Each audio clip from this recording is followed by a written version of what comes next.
Chapter 8, Secondary Triads. First, let's talk about the tonal functions of the primary and the secondary triads. Now, the primary triads in a key are the 1, the 4, and the 5. So, the secondary triads are all the other ones, 2, 3, 6, and 7. Of course, in a minor key, these are the same Roman numerals, but of course the qualities are different. And here we can see them in a chart in the key of C. Now, if you're going to harmonize a melody with secondary triads, it's really helpful to try to classify them in terms of their functions, just like we did with the primary chords. So what we'll do is use the same 3 functions for classification. Tonic, that's like home base. Dominant preparation, that's the chord that wants to point you toward dominant. And then dominant, of course, that's the chord that wants to bring you back home, wants to send you back to tonic.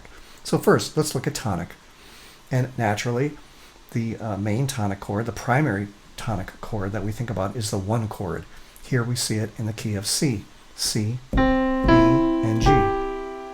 But also consider the fact that the 6th chord in the key of C, 1, 2, 3, 4, 5, 6, I'm actually going to put it down here, shares 2 pitches with the C chord, the C and the E. So it could conceivably function as a tonic chord as well. Also, the 3 chord, 1, 2, 3, also shares 2 pitches, the E and the G, with the C chord. So, it's possible that either of these could function as tonic.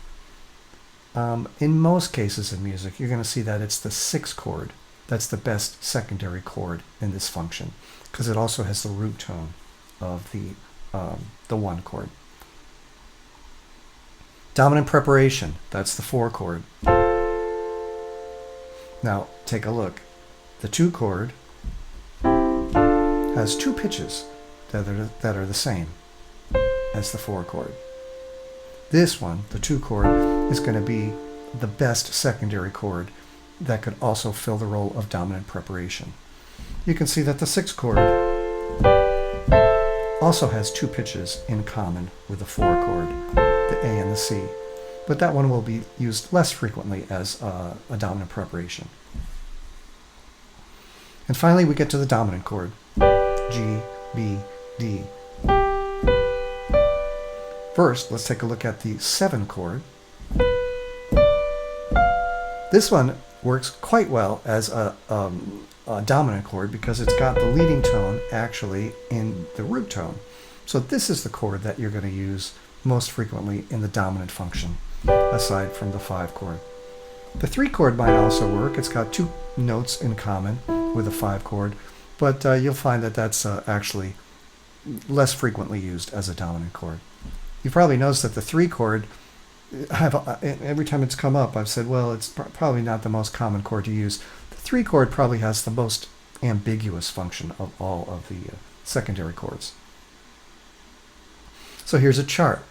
In this chart, the chord functions are summarized and the typical progression paths are shown. So notice that you can have motion from a primary chord to a secondary chord, and that gives you some nice possibilities for progression.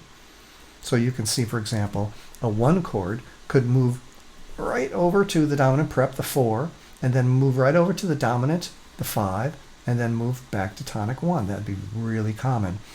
Or you could use what we might call the secondary chords, or the secondary chord substitutes. The 6, going to 2, going to 7, and going to 6. Or you can freely go back and forth and watch those arrows and just follow the arrows, and you can get lots of interesting progression. I'm going to just improvise here a little bit, and I'll call out the chords as I play them. 1, go to the secondary chord, 6, go over to the dominant preparation, 2, and then to 5, and then keep going to the right. I'm going to go to the 6th chord. Now I'm pretending I'm right back to the beginning, to the 4 chord. 7, and then to the tonic, and then I'm going to go to the 4 chord, and then down to the 2 chord, over to the 5 chord,